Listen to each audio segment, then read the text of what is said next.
and we're so excited today to watch Sydni Joseph moderate today's panel. Excited to be here with you all today. As Becky had mentioned, I'm Sydni Joseph, one of the co-founders of my family office called Big Plan Holdings, and I'm super excited to moderate this incredible fireside chat with Kevin Johnson. So I'm going to introduce him because you all are here to see him, obviously more than me, and hear about his tremendous story. So if you could all give a round of applause for Kevin, and we will go ahead and get started. I think we can just kind of go ahead and get started here. Jack gave a phenomenal overview of you from a professional standpoint, your involvement here on the board, but I think a lot more, as you and I had talked about previously, goes below the surface of you as a human and a professional and a member of society here in Chicago. So I think it would be great if you kind of kicked us off with your origin story. Tell us about the people, the places, and the things that kind of made you you, and then we can kind of go from there. Sure, thank you. I grew up in Chicago, so born and raised, as one would say it. I grew up on the west side of Chicago. Had a lot of interesting, experience growing up in the inner city. For me, at the end of the day, when I think about, the origin, it's based on just a ton of different experiences, and really just embracing everyone and everything, around you. One of the things that I'm most passionate about, is people. And I know that we hear people say that all the time. It's like you go to an interview and you'll hear people say, well, I really love people. But I really do, because I see that they are the true cross-section of being able to create success. What I've learned over time is that people that would tell you that they're highly successful, there's typically an army behind them supporting them. And so I really got locked in on that whole premise from the very start. That's awesome, thank you. And something that I love that you said is you're a people person at heart, and I think as a young professional myself, something I have learned is there's so much more to what you know. It's more so about kind of who you know and the people you interact with. And so through your tremendous career you've had thus far, how do you navigate keeping track of all of those fantastic relationships you've built, whether it be personal, professional, how you know who to lean on in the event you need something or guidance? I just think that figuring out ways to manage relationships and keep them long-standing over a great period of time and strong is something that's super interesting, and it's a hard skill that I feel like you have that not a ton of people do. Yeah, so great question. And here's what I would tell you.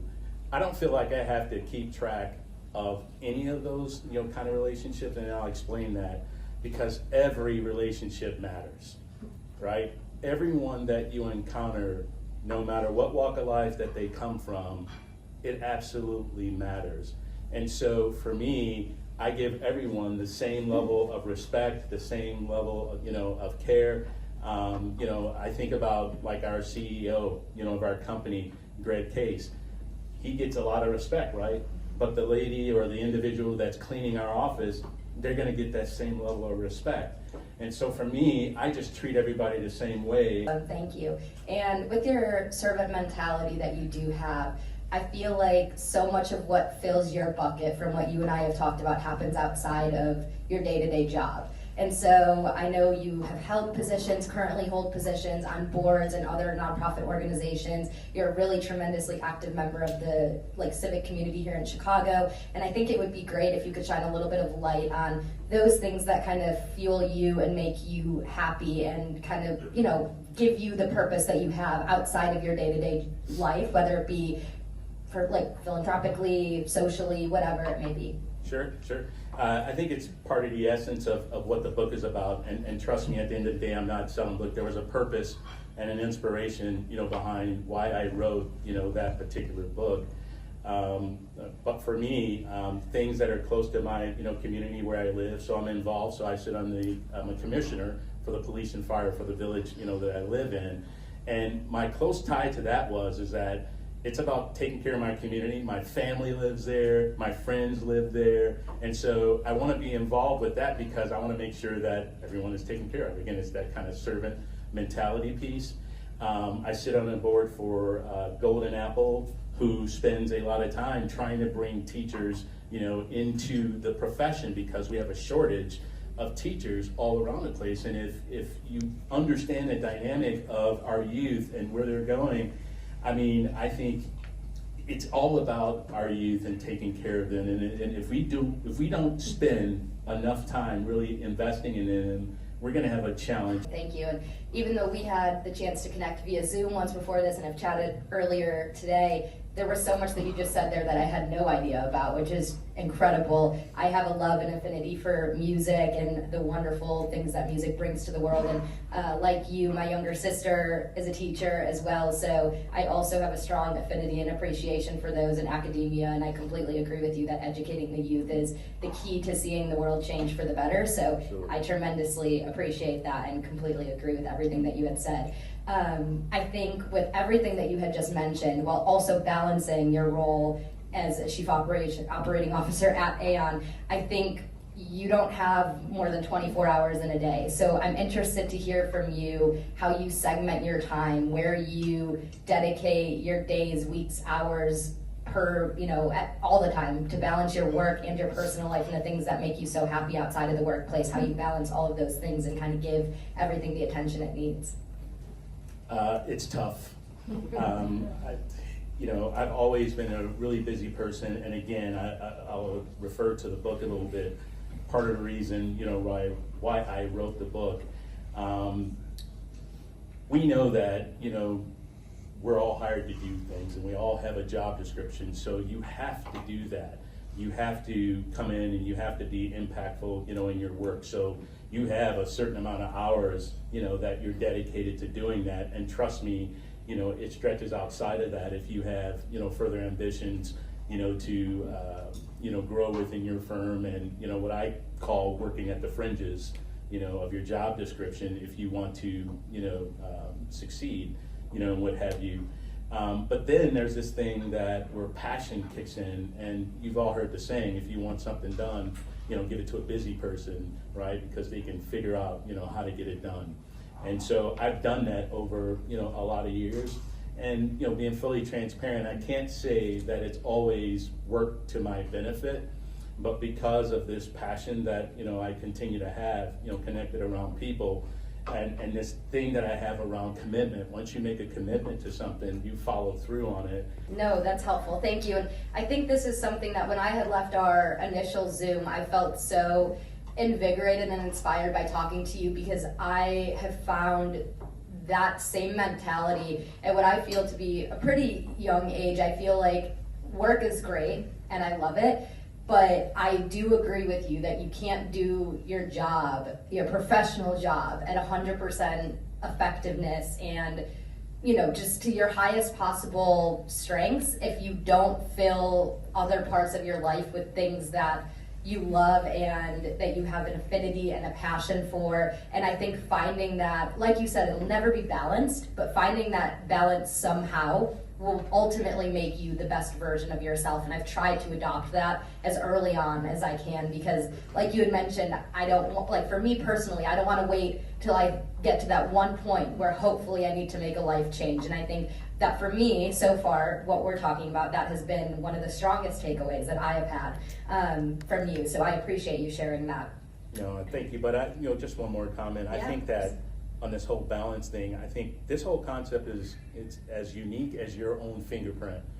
You don't have to do it the way that someone else does it, but do what works for you. Everybody has these different connections or things that they're passionate about or things that they can get involved with, and that's unique to you. So it's good to read the 7 habits of highly effective people and all those things to get a reference, but at the end of the day you have to live your life, right? And you have to live your set of circumstances and the things that you're connected to.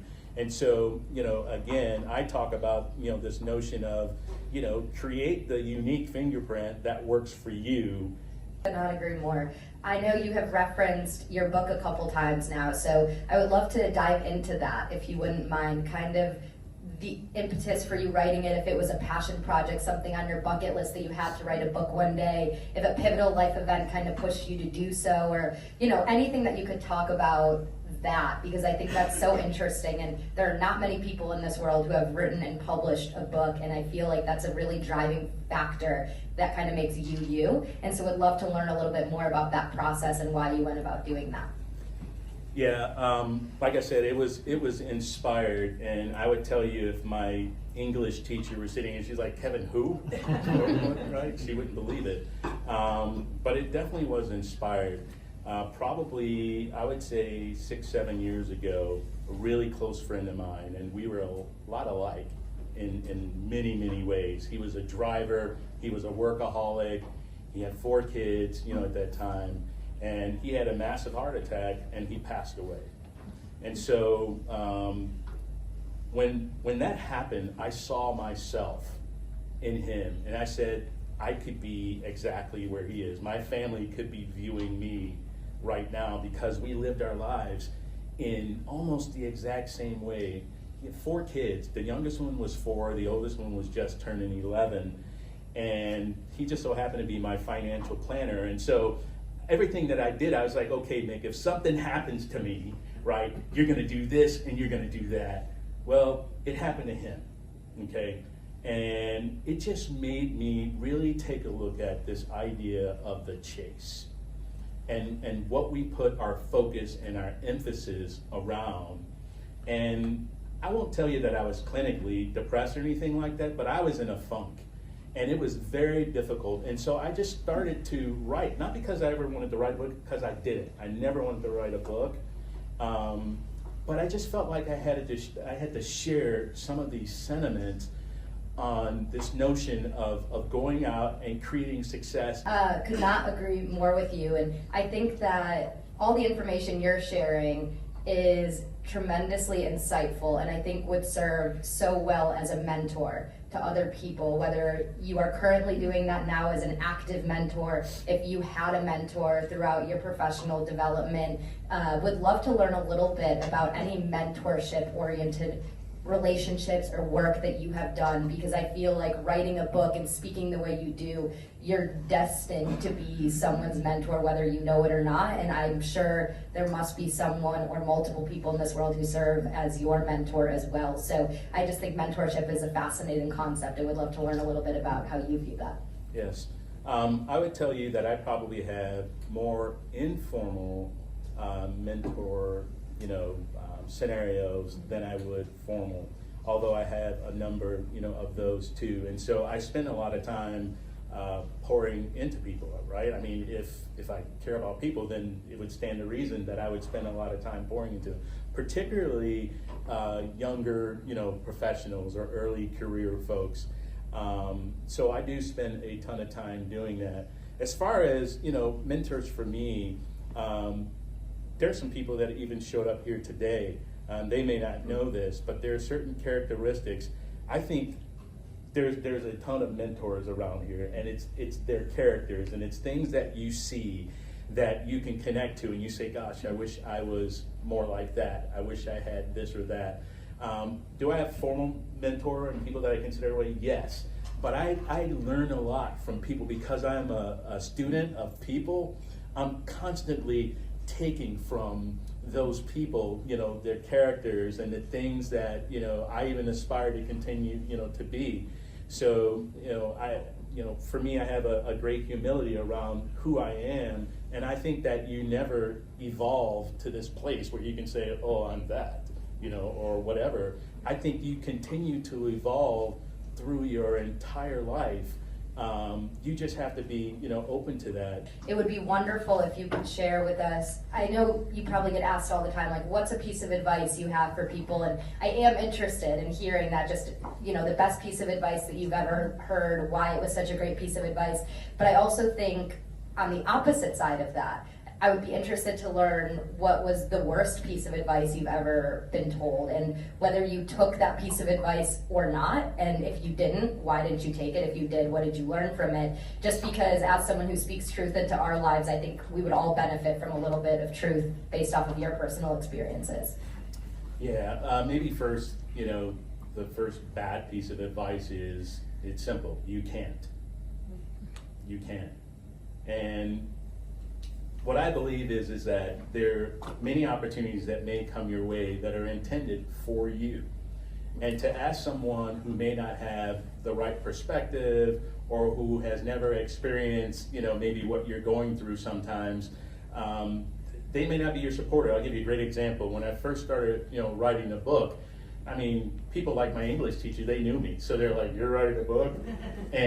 But what they didn't understand was where your passion connects to something, it supersedes anything what people might know about you.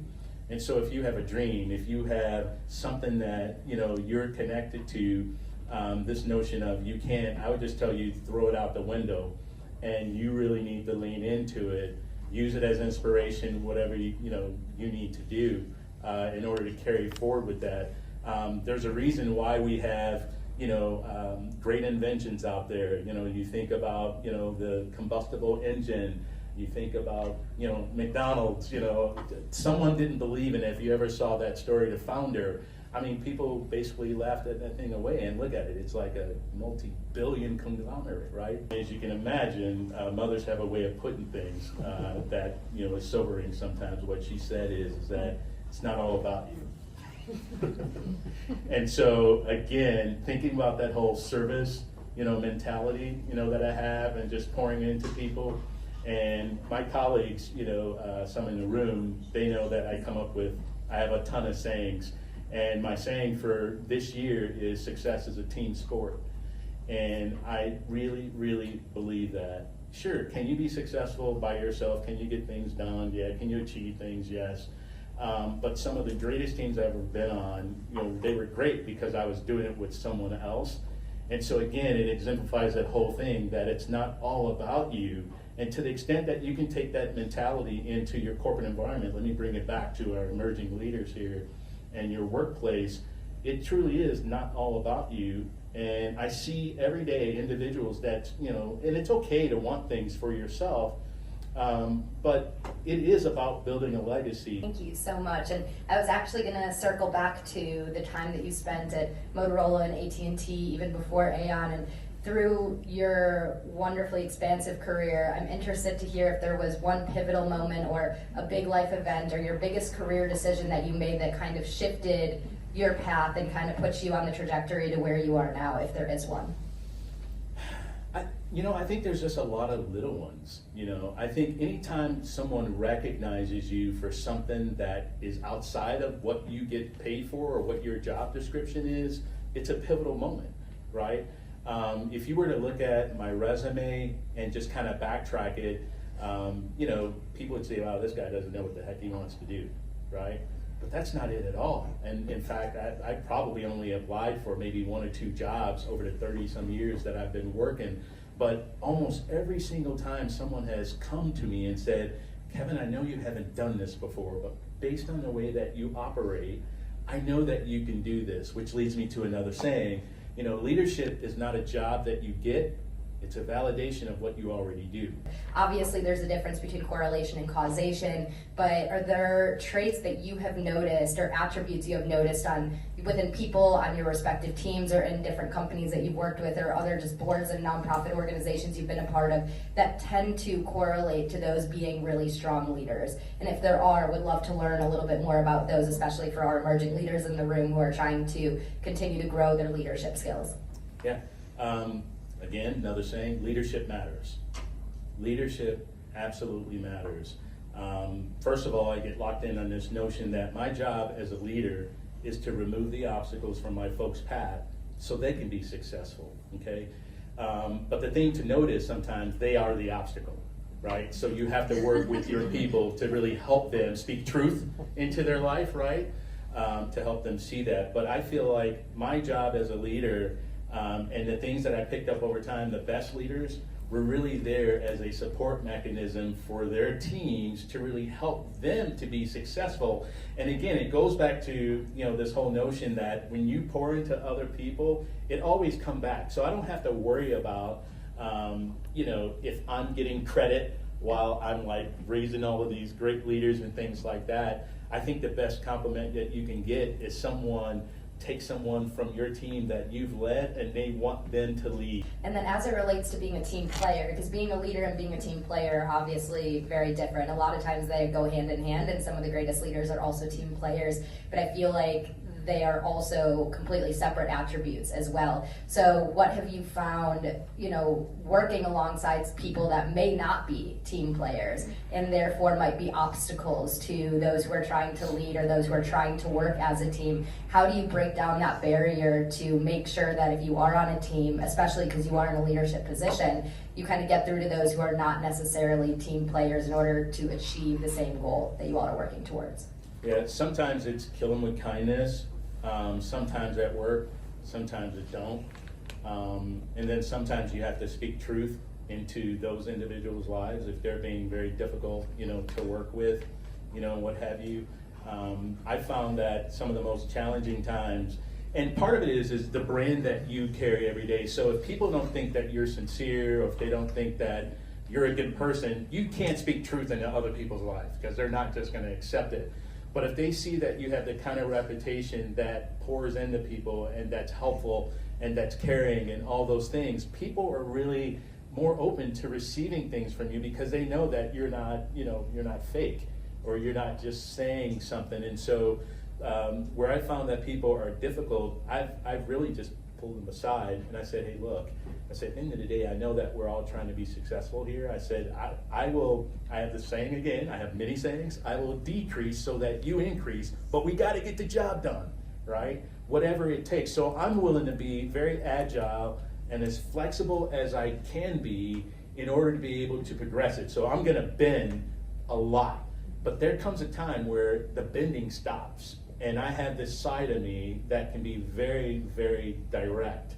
And, I'm willing to share that still yet in a very respectful manner, but you will know that I'm very, very serious. I think before we kind of pivot just a little bit, I heard you mention kind of your broad definition of what success looks like for you.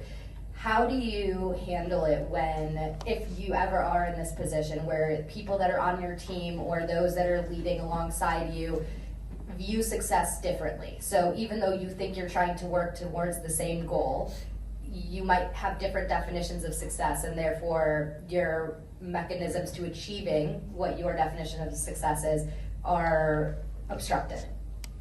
Yeah, I can be fairly rigid, sometimes, and full transparency there. But I think that, again, you have to be agile. And I think the older I've become, I'm learning, especially when you get in certain seasons of your life, that you do have to be really agile. And part of that is understanding that there are multiple paths to success, right? And just because I see this one path to success, it doesn't mean it's the only one. So I have to kind of check myself sometimes, and that allows me to be able to take a step back. Now, I might get a little bit quiet, and I might say, all right, let's let this play out, right? And just see where it goes. And I would say, 50-50. I learned that, yes, there is indeed another way, to create success. And other times it's like, well, this is what I was talking about. Now you ready? Awesome, thank you. Now, pivoting a little bit to kind of some high hitters, obviously the answers will be a little less extensive, but I know we were talking about maybe just throwing some other questions in the mix that are about you as a human. So figured I would kind of jump towards that because I know we have to save some time at the end for questions and answers and want to make sure that we kind of get through all of these questions here. But are you an introvert or an extrovert? And tell us a little bit about that and how you channel that energy and also recharge your social battery if and when you need to. Man, this is a tough question because I think because of my job, I'm an extrovert. And because I'm on, a lot, and because I do pour into people, being an extrovert helps me to receive people. And so that is the person that you see most of the time. When I'm home, I'm an introvert. And I can be, really quiet, but because I'm trying to really regain that energy, and because by the time I get home, I'll get there and I'll be like, oh man, I got a board meeting tonight for, the police and fire. And so I'm constantly putting myself out there. And I think I've coined myself as an introvert out of necessity because I feel like I'm giving so much to the world and to what's happening around me that I have to fight for some of that time for me. and it causes me to be, pretty quiet, at times. And so when you are trying to reconnect with things that make you happy, even if it's during a time that you're a little bit quieter, you are at home with your family and your friends, what do you do that kind of rejuvenates you? Or even if it's just to sit down and read a book, a podcast you're listening to, how do you disconnect with the world and then reconnect to yourself so you can optimally perform in all the other aspects of your life? Yeah, I like to cook. I call myself, kind of a closet chef. Share some recipes if you would. To bake, peach cobbler, like Thanksgiving, Christmas, the Easters, I am the main chef. And the reason why I like it is because there's so many things that go unresolved in your professional career. You're going from one thing to the next. Being able to connect with something where you can actually complete a process from start to finish is so critical in my life, and it's good therapy for your brain to be able to complete something. So for me, those big events like that, this is like my favorite time of year, and getting close and cooking for everyone and everyone enjoying everything that you're doing. But there's also this operational side of me.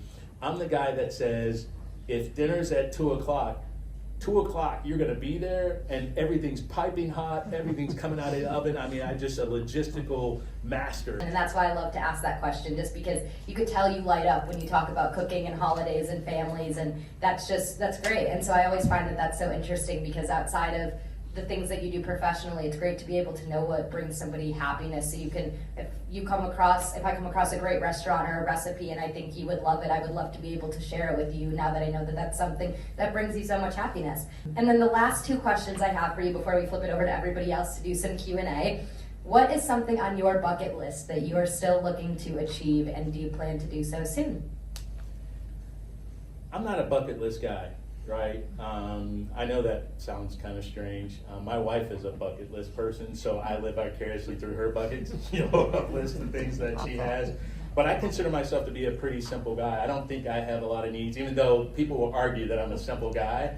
But I take a lot of pleasure in like simple things. That's great. It doesn't take a lot, to make me happy. I do, value the impact, that I can make in my work, and the impact that I can make on people. And as long as, I have that, I feel fulfilled, all the time. Thank you so much, Kevin. So that concludes our fireside chat today. If we could get a round of applause for Kevin. You were so wonderful. It was an honor to be with you today.